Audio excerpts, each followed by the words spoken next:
E as pessoas acabam dizendo of the king, the power, the member, the best, como se aquilo fosse a expressão do poder do Espírito de Deus. Mas para compreender o Espírito Santo, para compreender a obra do Espírito Santo, é preciso primeiro olhar para o que acontece no cenário brasileiro hoje. Há muitas pessoas que acham que o Espírito Santo é uma força, uma energia, que eu digo, vem Espírito Santo, me enche, agora eu estou cheio de poder, eu vou poder de alguma forma manifestar o poder do Espírito Santo em mim.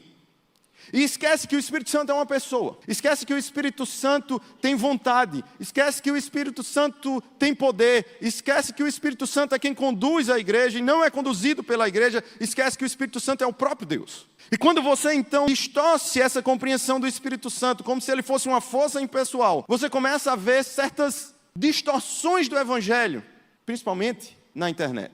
E as pessoas acabam dizendo of the king, the power, the member, the best, como se aquilo fosse a expressão do poder do Espírito de Deus. E cai num misticismo, e o pior, há quem ainda siga isso. E vive uma vida cheia de quedas e levantadas, e cai, e levanta, e corta, e marcha, como se isso fosse a expressão do Espírito Santo, da ação do Espírito Santo, do poder do Espírito Santo. Por outro lado, talvez até numa tentativa de ir contra esse tipo de movimento, nós encontramos pessoas que dizem que a atuação do Espírito Santo, ou pelo menos os dons do Espírito Santo, cessaram. São conhecidos como cessacionistas. Mas o fato é que o Espírito Santo não pode ser limitado. O Espírito Santo não pode ter o seu poder cessado.